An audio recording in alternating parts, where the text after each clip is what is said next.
이제 다시 로마서 강의를 하게 돼서 제 마음이 기쁘고 1절서부터 7절까지를 우리가 지난 4주에 걸쳐서 살펴보았습니다. 이제 오늘부터 8절서부터 들어가게 되는데 앞으로 이 8절과 13절의 말씀을 여러 주에 걸쳐서 살펴보는 시간을 갖도록 하겠습니다. 오늘 본문 말씀을 읽으면서 가장 눈에 띈 말씀은 너희라는 단어였습니다.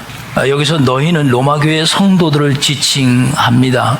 8절과 13절 사이에 모두 11번이나 기록이 됐는데 사도 바울께서 로마 교회의 성도들에 대한 간절한 마음을 느낄 수가 있습니다. 자, 첫 번째 말씀을 보시면 너희에 관해서 8절 말씀인데요. 사도 바울이 너희 모든 사람에게 관하여라고 말씀을 했습니다. 여기 모든 사람이라는 표현은 로마 교회 성도 모두를 지칭하는 말씀입니다. 성경에서 이 초대교회에 관해서 말씀을 할 때 숫자에 관한 기록이 없습니다. 물론 사도행전 2장 41절 말씀에 보면 베드로 사도가 설교를 하고 난 후에 약 3,000명이 말씀을 받고 세례를 받았다는 기록은 있습니다. 그러나 신약 성경에 기록된 여러 소아시아 교회의 성도들의 숫자를 정확하게 기록하지 않았습니다. 이것은 매우 특이한 점으로 성경이 복음을 다루는 데 있어서 이 숫자 개념은 중요하게 보지 않는다는 뜻이기도 합니다. 그러므로 로마 교회 성도들의 숫자가 정확하게 어느 정도였는지는 분명하게 알 수가 없습니다. 단지 로마가 제국의 수도였다는 점과 당시 황제 숭배를 강요당했다는 것으로 보아서 그리스도인들이 공공장소에서 모여서 예배 드릴 수 있는 형편은 아니었을 것이라고 봅니다. 복음 18장 20절 말씀에는 아주 중요한 말씀을 성경이 밝혀주었는데요. 두세 사람이 내 이름으로 모이는 곳에는 나도 그들 중에 있느니라 하신 소중한 말씀입니다. 초대교회에서 작은 수의 성도들이 여러 개인의 집을 돌아가면서 모였을 가능성이 매우 높다는 것을 복음서에서 밝혀주는 것입니다. 특별히 로마 교회는 1장 14절 말씀 우리가 읽지는 않았지만 이렇게 기록을 하고 있습니다. 헬라인이나 야만인이나 지혜 있는 자나 어리석은 자라고 이렇게 기록을 한 것을 보면 기독교로 개종한 유대인들과 이방인들 중에서 귀족 출신들과 그리고 지식인들 그리고 교육을 받지 못한 노예들이 섞여서 구성된 여러 개의 가정교회로 아마도 수백 명 정도였을 것이라고 추측해 볼 수가 있겠습니다. 14절 말씀에서 야만인이라고 표현한 것은 당시의 세계적인 공용어였던 헬라어를 구사할 수 없는 민족들을 야만인으로 표현한 것뿐입니다. 여러분과 제가 오늘 먼저 구체적으로 살펴볼 8절 말씀에는 사도 바울께서 로마 교회 성도들에 관해서 말씀을 시작을 하면서 제일 먼저 강조한 것이 있습니다. 그 말씀이 무엇입니까? 바로 예수 그리스도로 말미암아라고 하신 말씀입니다. 이렇게 사도 바울이 시작부터 표현한 이유는 앞으로 사도 바울이 로마 교회 성도들에 관해서 말하려고 하는 이 모든 것은 예수 그리스도에 의한 것이라는 점을 분명히 하려는 것입니다.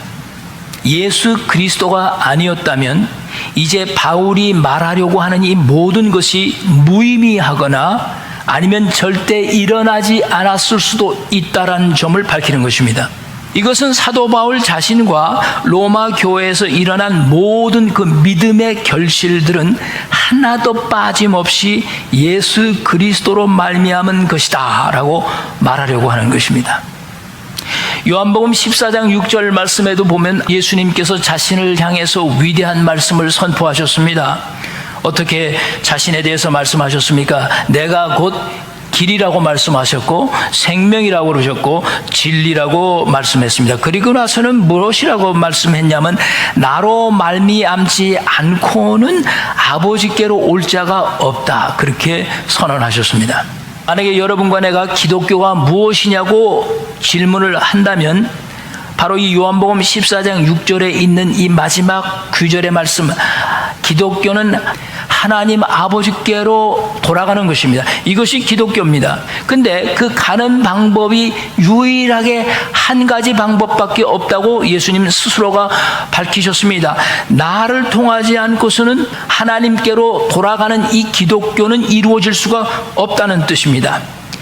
그분이 하나님께로 갈 수 있는 길이고, 그분이 예수 그리스도가 하나님의 생명을 갖고 있으며, 그 예수 그리스도께서만이 오직 거짓이 아니고 유일한 진리다라고 선언하는 겁니다.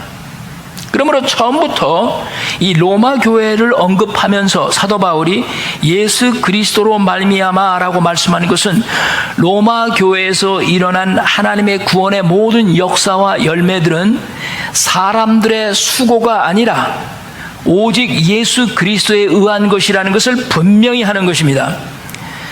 물론 로마 교회도 시작한 사람들이 있습니다. 로마 교회 안에도 봉사하고 헌신한 사람들이 수없이 많습니다. 그들의 이름들이 로마서 16장 마지막에 다 열거되지 않았습니까?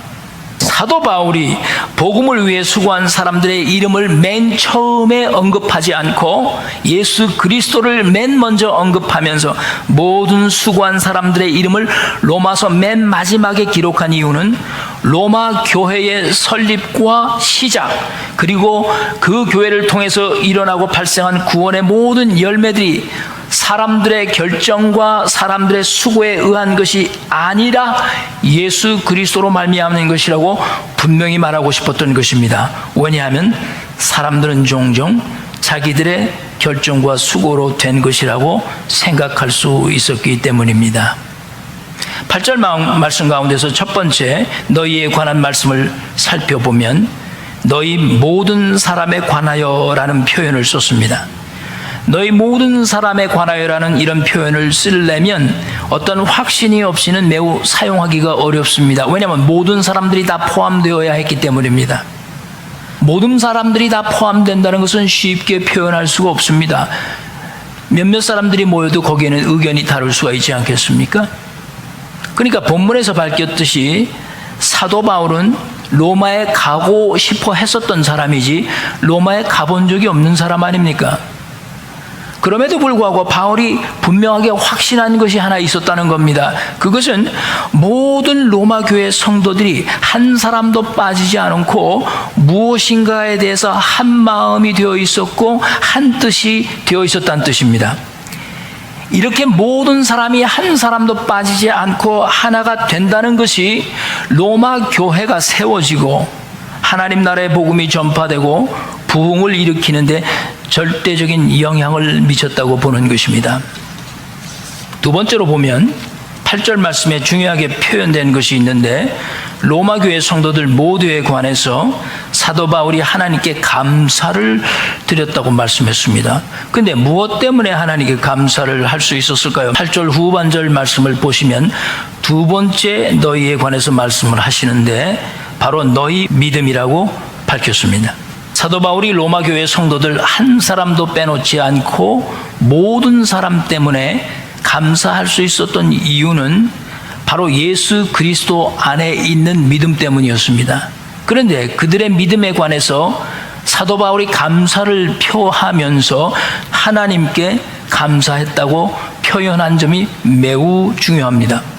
사실 로마 교회 성도들이 가지고 있는 믿음은 그 후반에 보시면 온 세상에 전파될 만한 믿음이었지 않습니까? 그런 믿음을 갖고 있다는 것이 얼마나 기쁘고 얼마나 감사한 일이겠습니까? 사도 바울이 그런 온 세상에 전파될 믿음을 가지고 있던 로마 교회 성도들에게 감사할 수 있었지 않겠습니까? 로마 교회 모든 성도 여러분, 감사합니다.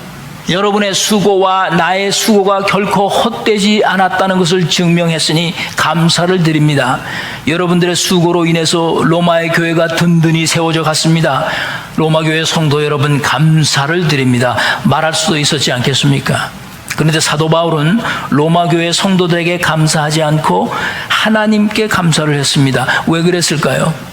로마 교회 성도들이 소유한 그 믿음이 그들 자신들의 결정이 아니었으며 그들이 소유할 수 있었던 그 온 세상에 전파될 수 있었던 믿음은 하나님께서 주신 믿음이기 때문입니다. 예수 그리스도로 말미암은 믿음은 우리에게서 나오는 것이 아니고 하나님께로부터만 올 수 있다는 것입니다. 그리고 그 모든 믿음의 결과는 바로 예수 그리스도였기 때문이라는 것을 강조하는 것입니다. 믿음이 하나님께서 주셨다는 점에 대해서 성경이 믿음에 관해서 무엇이라고 말씀을 했습니까? 6절과 7절을 우리 다 같이 한번 다시 읽어보도록 하겠습니다. 너희도 그들 중에서 예수 그리스도의 것으로 부르심을 받은 자니라. 부르심을 받았기 때문에 믿음을 소유할 수 있었다고 성경은 분명히 말씀합니다. 그리고 7절 말씀을 보십시오. 로마에서 하나님의 사랑을 받고 성도로 부르심을 받은 모든 자에게라고 말씀하지 않습니까? 그러니까 사도 바울께서 로마 교회 성도들의 믿음에 대해서 하나님께 감사한 이유는 그들의 믿음이 예수 안에 있는 믿음을 갖게 된 것은 그들 스스로의 결정이 아니라 하나님이 그들을 부르셨으며 하나님의 사랑을 입었기 때문에 가능했던 것이라고 말하는 것입니다. 구원의 결과와 구원의 열매에 대해서 하나님께 감사를 드린다는 것이 여러분과 나에게 주는 영적인 의미가 무엇입니까? 그리스도 안에 있는 믿음과 그 믿음의 결과에 대해서 여러분과 나는 감사받을 것이 하나도 없다는 뜻입니다. 예를 들면 예수 안에 있는 믿음을 소유한 자들이 교회가 없는 곳에 교회를 설립하고 주일 예배를 드리고 주일 예배에 참석하는 것에 대해서 성도들이 감사받을 이유가 전혀 없다, 그 뜻입니다. 예수 그리스도가 아니었다면 그런 일들은 여러분과 나 안에서 일어나지도 않았을 것이며 오늘날 교회는 설립될 수도 없었으며 또 축복받지도 못했을 것이라는 뜻입니다. 만약에 여러분과 내가 그리스도 안에서 우리의 성품이 변화되고 우리의 삶이 변화되었다면 그 변화된 것으로 인해서 여러분과 내가 찬미를 받고 감사를 받는다면 그 모든 우리의 변화됨됨이 하나하나가 결국 여러분과 나의 수고요, 나의 결과란 뜻이 되고 만다, 그 뜻입니다. 여러분과 내가 예수 안에서 지금 내가 된 것은 오직 하나님이 여러분과 나를 부르셨으며 그분의 변함없는 사랑의 힘을 입었기 때문에 그 은혜로 말미암아 우리가 지금 이 모습으로 예배를 드리고 있다는 뜻입니다. 그러므로 이 점에 대해서 여러분과 내가 감사받을 일이 전혀 없다, 그렇게 말씀하는 겁니다. 우리의 모든 구원에 대해서, 우리 모든 구원의 열매에 대해서 하나님과 부르심과 하나님의 사랑의 힘을 입은 하나님의 은혜로 된 것임을 감사할 수 있기를 축복드립니다. 그렇다면 로마교회 성도들 모두가 갖고 있던 믿음이라는 것이 어떤 믿음이었을까요? 8절 후반에 보시면 분명하게 성경이 온 세상에 전파된 믿음이라고 밝히고 있습니다. 사실 이 말씀이 매우 중요합니다. 그 이유는 이 말씀에서 참된 믿음의 특성이 무엇인지를 분명하게 밝혀주기 때문입니다. 물론 로마교회 성도들이 믿었던 믿음은 우리가 이미 2절에서 4절까지 살펴보았습니다. 하나님의 아들에 관한 것이었습니다. 성결의 영으로 죽은 자들 가운데서 부활하신 하나님의 아들 예수 그리스도를 믿는 믿음이었다는 것은 분명하지 않습니까? 그러나 참된 믿음이란 무엇이냐라고 질문을 했을 때 이 참된 믿음이라는 것은 그 믿음 자체로 끝나는 것이 아니고 예수 그리스도 안에 있는 부활의 믿음은 결코 한 개인에게서 중단될 수 없는 믿음을 말씀하고 있습니다. 만약에 누군가에 의해서 이 믿음이 중단된다면 그 믿음은 그 사람에게서 중단된 것이기 때문에 더 이상 전진하지 못하고 전파되지 못한 믿음이 되므로 결국 죽은 믿음이 될 것이라는 것입니다. 성경에서 말씀하는 이 참된 믿음은 구원과는 떨어질 수 없는 깊은 관계를 가지고 있지 않습니까? 그러므로 믿음이 어디선가 중단이 된다면 하나님의 구원이 중단이 된다는 것과도 같은 것입니다. 구원과 믿음의 관계에서 사람들이 가졌던 문제는 자기가 믿는 것으로 구원이 완성돼 버린 겁니다. 믿음은 하나님께서 정하신 그 구원의 마지막 날까지 쉬지 않고 온 세대에 걸쳐서 온 세상에 전파되는 것입니다. 여러분과 내가 만약에 이 하나님으로부터 받은 믿음의 종착역이 되었다면 나를 통해서 예수 그리스도 안에 있는 믿음이 누구에겐가 전달되지 못했다면 그 믿음은 결국 어떤 믿음이냐라고 물어보는 것입니다. 로마 교회 성도들이 갖고 있던 믿음이 바로 온 세상에 전파될 수 있었던 믿음이라는 것은 로마 교회 모든 성도들에서 끝난 믿음이 아니고 거기서부터 다시 시작되고 전파되는 믿음이었던 것입니다. 이런 전파되는 믿음 때문에 로마는 점점 복음화가 되었습니다. 그리고 결국에는 AD 325년에 황제 컨스탄틴에 의해서 기독교가 로마의 국교로 공인되는 놀라운 역사적인 결과를 가져오게 됐던 것입니다. 그런데 문제가 무엇입니까? 교회 역사가 오랜 세월을 흐르면서 사람들은 이 전파되는 믿음을 다르게 인식하기 시작했던 겁니다. 다시 말하면 성경에 기록되어 있지 않은 이 숫자적인 개념을 이해하고 받아들이기 시작한 겁니다. 그래서 숫자가 늘어나는 것을 부흥이라고 생각하게 된 것입니다. 예수 그리스도로 말미암는 그 믿음이 전파돼 가는 것이 부흥임에도 불구하고 사람들은 그 부흥을 숫자적인 개념으로 점점 바꿔가기 시작했습니다. 그래서 사람 숫자가 적으면 복음도 없고 교회도 아닌 것처럼 인식해버리게 되는 것입니다. 성경이 말씀하는 두세 사람이 있는 곳엔 내가 그곳에 함께 있겠다고 하신 그 말씀이 믿어지지 않게 되었던 것입니다. 그렇다면 로마 교회 성도들의 그 온 세상에 전파되는 믿음이란 도대체 무엇이었을까? 이 문제를 살펴보면서 우리의 신앙을 한번 조명해 볼 필요가 있겠습니다. 첫째, 온 세상에 전파될 수 있는 믿음은 어떤 것이냐라고 물어보았을 때 무엇을 믿는 믿음인지가 매우 확실해야 합니다. 이미 목회를 20여 년 넘게 담임 목회를 하면서 느끼는 아주 안타까움이 있습니다.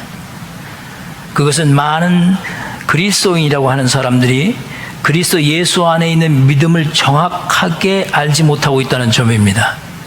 사람들이 말하는 믿음을 가만히 들어보면 그리스도인이라고 자칭하면서도 자신의 주관적인 종교적인 감정을 믿음이라고 말하는 것이 대부분이라는 것을 알게 됩니다. 어떤 분과에 대해서 이런 경험을 했습니다. 그분에게 당신은 그리스도인이십니까? 라고 물었습니다. 그러자 그분이 예, 나는 그리스도인입니다 라고 대답을 했습니다. 그래서 다시 물어봅니다. 예수님께서 하나님의 아들이 되시고 그분은 신성과 인성으로서 육체적으로도 죽음에서 부활하신 하나님의 아들이심을 믿습니까? 성경에 기록된 이 모든 말씀이 진리라고 받아들이십니까? 그리고 그 진리의 말씀대로 믿고 행동하며 살려고 하십니까? 두 번째 또 물어봅니다. 그렇죠. 그분은 고개를 약간 갸우뚱하면서 아직까지 그런 것들에 대해서 깊이 생각해 보지 않았습니다 라고 대답합니다. 그러면 그런 것들을 분명하게 믿지 않고 어떻게 자신을 그리스도인이라고 말할 수 있습니까? 라고 세 번째 질문을 던집니다. 그러면 이렇게 답이 돌아옵니다. 아주 귀찮다는 듯이 얼굴을 약간 찡그리면서 그래도 하여튼 나는 그리스도인이라고 마음속에 굳게 믿습니다 라는 답변이 돌아옵니다. 그리고 어떤 분들은 자신의 집안이 예수님을 오랫동안 믿어왔기 때문에 집안의 그런 믿음과 전통을 봐서 나에게 분명히 믿음이 있다고 나는 확신합니다. 그렇게 말들을 합니다. 이런 대답을 듣고 있으면 오늘날 교회에 출석하는 수많은 사람들의 대답인 것을 알게 됩니다.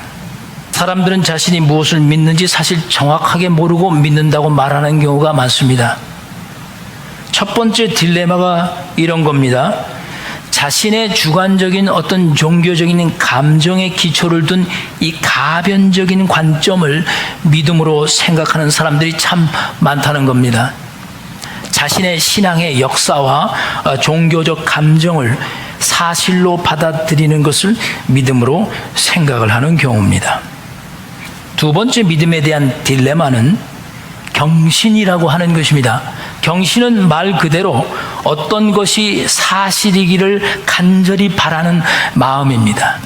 그래서 이 경신적인 믿음은 자신의 마음에 있는 소원이 믿음인 것처럼 여겨지는 경우입니다. 이런 경신적인 믿음은 대부분 보면은 불치의 병이 기적으로 치유될 것이라고 바라는 마음이 간절합니다. 그리고 의심하지 않습니다. 이것이 흔히 말하는 자기 마음에 있는 소원이 믿음인 것처럼 여겨지게 되는 경우입니다. 세 번째 위험한 거짓 믿음이 있는데요. 오늘날 교회 강단에서 가장 많이 가르쳐지고 있는 이 적극적 사고의 능력입니다.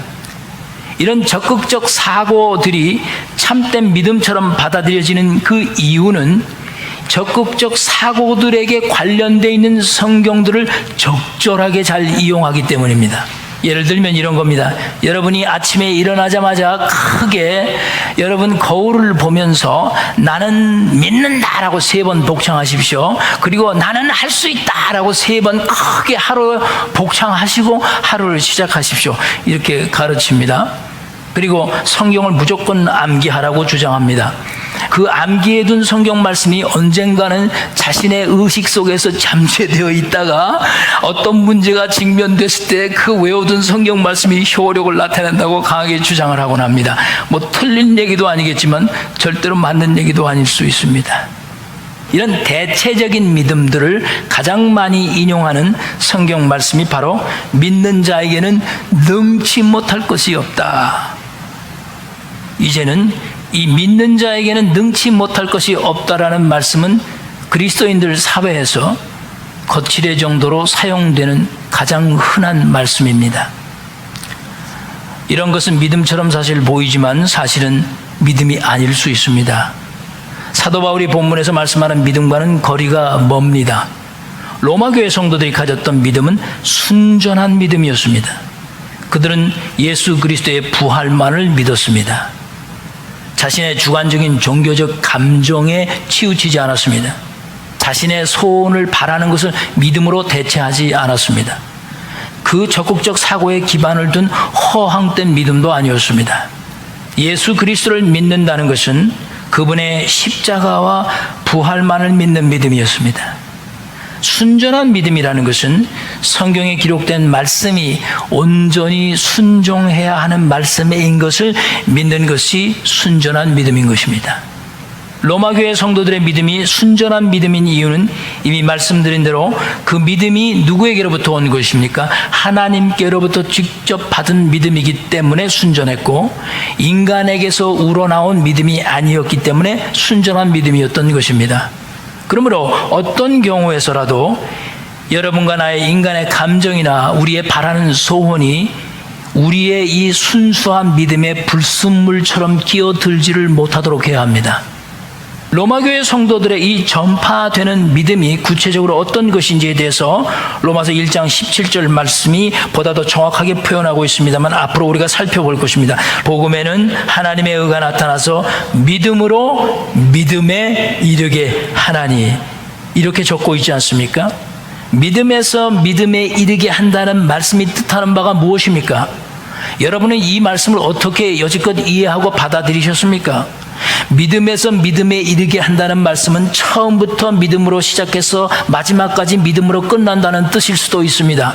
그러나 오늘 이 사도 바울이 지금 로마서에서 로마서 교회 성도들의 그 순수한 믿음인 온 세상에 전파된 믿음으로 보았을 때는 이 믿음에서 믿음에 이른다는 이 말씀은 먼저 사람에게서 시작된 그리스도 예수 안에 있는 믿음이 다른 사람에게도 믿음이 되게 한다, 그 뜻입니다. 다시 한번 말씀드릴까요? 믿음에서 믿음에 이른다는 이 말씀은 누구에겐가 시작된 믿음이 다른 사람에게도 믿음이 되게 한다, 그 뜻입니다. 그러므로 믿음으로 이르게 하나니란 뜻은 믿음에는 중단 없이 계속해서 믿음에 이르도록 역사한다는 뜻입니다. 특별히 8절 말씀에서 온 세상이라는 이 의미는 당시의 세상의 중심이었던 로마라는 제국을 세상 전체로 보는 관점에서 말씀하는 것입니다. 그렇다면 이 복음이 믿음에서 믿음으로 어떻게 전파되었다는 것일까요? 당시에는 지금처럼 TV가 있었다거나 뭐 스마트폰도 없는 시절 아닙니까? 요즘에 복음 전하기 얼마나 좋아요. 아침마다 일어나면 수많은 사람들이 카톡으로 뭐 페이스북에다가 뭐 자기가 받은 은혜의 말씀들을 얼마나들 보내옵니까? 예. 황제 숭배를 강요당하던 로마 제국에서 예수 그리스도의 복음을 전파하는 것은 쉬운 일이 아니었습니다. 잘못해서 발각이 되면 생명이 위험할 수도 있지 않겠습니까? 당시의 전파라는 것은 오직 부흥운동을 통해서 복음이 전파되었다는 뜻입니다. 그렇다면 성경이 말씀하는 이 부흥운동이란 무엇이었습니까? 온 세상에 전파될 수 있는 믿음은 어떻게 전파된 것입니까? 로마의 그리스도인들의 삶을 통해서, 그들의 생활을 통해서 다른 믿지 않는 로마 사람들로 하여금 호기심을 불러일으켰다는 뜻입니다. 사람들은 자연스럽게 그리스도인들에게 와서 이런 질문을 했습니다. 당신들이 알고 있는 것이 도대체 무엇입니까? 우리도 당신들처럼 될 수 있습니까? 우리도 당신들의 모임에 참여할 수 있는 것입니까? 어떻게 하면 당신들처럼 살 수 있겠습니까? 온 세상에 전파된 믿음은 그렇게 퍼져나가는 것입니다. 이것이 바로 로마서 1장 17절 말씀에서 말씀하신 믿음에서 믿음에 이르게 한다는 뜻입니다. 그들은 로마 길거리 한복판에 피켓을 들고 소리를 지르면서 복음을 증거하지 않았습니다. 오직 그들의 삶과 생활을 통해서 믿지 않는 사람들로 하여금 호기심을 불러일으켜서 그들이 믿는 자들에게 와서 어떻게 하면 당신처럼 살 수 있습니까? 라고 물어보게 했던 것입니다. 율리아누스 황제 시절에 초기 기독교 역사의 기록을 살펴보면 당시의 로마 기독교인들은 예수를 믿지 않고 죽은 자들의 가난한 사람들의 장례를 맡아서 치루어졌다는 기록이 있습니다. 오늘날 그리스도인들과는 매우 대조적이지 않습니까? 오늘날 교회는 그리스도인이 아니면 장례조차도 치러주지 않습니다. 갈라디아서 5장 6절, 여러분이 오늘 성경 교독의 말씀에는 여러분과 내가 이 시대에 새겨두어야 할 귀중한 말씀이 기록되어 있습니다. 그리스도 예수 안에서는 할례나 무할례나 효력이 없으되 사랑으로서 역사하는 믿음뿐이니라. 들으셨습니까? 로마 교회 성도들의 온 세상에 전파되는 이 믿음이란 바로 사랑으로만 역사할 수 있는 믿음이었던 것입니다.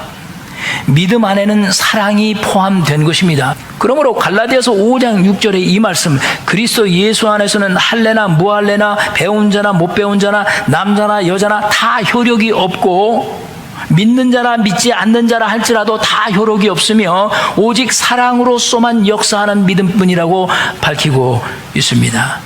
로마교회 성도들이 온 세상에 전파됐던 믿음은 바로 이 사랑으로서 역사하는 믿음뿐입니다. 그래서 역사 속에 기록된 대로 로마교회 성도들은 믿지 않는 자가 죽어 가난한 자들이 장례를 치르지 못한다 할지라도 교회가 책임을 지고 그 장례들을 다 도맡아 주었던 것입니다. 로마교회 성도들의 믿음에 대해서 우리가 마지막으로 한 가지 더 생각해 볼 것은 그들의 믿음이 서로에게 안위함을 주는 믿음이었다고 성경이 밝히고 있습니다. 12절 말씀을 여러분 보시기 바랍니다. 12절 말씀 뭐라고 했습니까? 우리 한번 볼까요? 너희와 나의 믿음으로 말미암아 피차 안위함을 얻으려 함이라 했습니다. 물론 자신과 로마교회 성도들 사이에서는 아직 일어나지 않은 일입니다. 그렇지만 또 사도 바울은 이런 일들이 일어날 것을 확신했습니다. 그리고 지금 로마 교회 내에서 성도들 사이에서 이런 격려와 위안의 일들이 일어나고 있다고 믿었던 것입니다. 위안과 이 격려라는 말씀은 황제 숭배를 원하는 그 제국의 도시 한가운데서 로마 교회가 태동하면서 그들의 믿음의 가장 중요한 영적 요소였습니다. 이 말씀에서 중요한 것이 무엇이냐 하면 피차라고 하신 말씀입니다. 피차. 그러므로 위안과 격려는 서로에게 유익한 것이 되어야 하는 것입니다. 12절 말씀을 다시 자세히 한번 살펴보십시오. 사도 바울이 무엇이라 말씀했습니까? 너희 가운데서라고 하지 않았습니까? 그러므로 격려와 이 안위는 공동체 안에서 이루어지는 것입니다. 소외된 곳에서나 홀로 있는 곳에서는 위안과 격려가 없는 것입니다. 특별히 여러 지역에서 교회들이 세워질 때 격려와 위안은 교회 부흥에 절대적인 역할을 했습니다. 그렇다면 이렇게 피차 안위함을 얻어야 할 이유가 무엇이었습니까? 히브리서 3장 12절과 14절 말씀을 보시면 교독 때 읽은 말씀입니다. 그리스도인이 되었을 때 왜 피차 안위함이 필요한지를 성경이 밝혔습니다. 자, 이렇게 기록합니다. 형제들아, 너희는 삼가 혹 너희 중에 누가 믿지 아니하는 악한 마음을 품고 살아계신 하나님에게서 떨어질까 조심할 것이요, 오직 오늘이라 일컫는 동안에 매일 피차 권면하여 너희 중에 누구든지 죄의 유혹으로 완고하게 되지 않도록 하라. 우리가 시작할 때 확신한 것을 끝까지 견고히 잡고 있으면 그리스도와 함께 참여한 자가 되리라. 오늘 이 말씀이 격려를 정의해 준 겁니다. 그리스도인이 돼서 힘들어 그리스도와 떨어져 나갈 그 순간에 다른 사람들이 그 사람이 떨어져 나가지 않도록 격려해주며 위안해주며 도와주는 것이 바로 격려요 위안이었던 것입니다. 그리고 마지막으로 끝까지 그 견고한 믿음을 잡고 있으라는 것입니다. 이렇게 되기 위해서 매일 피차 격려해주고 위안해주라고 성경은 말씀하고 있는 것입니다. 이것이 교회를 설립하고 교회를 든든히 세워가는 초대교회와 특별히 로마 교회에서 중요한 영적인 요소였던 것입니다. 그러므로 믿음은 결코 자만해서는 안 되는 것입니다. 항상 부족하다고 생각하고 배워야 하며 서로 격려하며 피차 아름다운 말로 권면해 줘야 하는 것입니다. 바로 이러한 격려와 위로가 로마 교회에 풍성했던 것입니다. 그래서 그 제국의 도시 한가운데서도 교회가 든든하게 서갈 수 있었고 견고하게 되도록 사도 바울은 그들과 만나기를 원했던 것입니다. 사랑하는 성도 여러분, 믿음은 전파되어야 한다는 점을 기억하십시다. 그 전파란 그리스도인의 삶 속에서 우리의 삶을 통해서 일어나는 다른 사람들에 대한 관심입니다. 그리고 사랑으로 역사하는 믿음뿐입니다. 그리고 교회가 든든히 세워져 가고 전파되기 위해 꼭 필요한 우리들의 영적 요소는 서로를 위해 격려해주며 위안해주는 것입니다. 서로 피차 격려하고 위안하며 우리 교회가 든든히 세워지기를 주의 이름으로 간절히 축복드립니다. 우리 기도하십시다.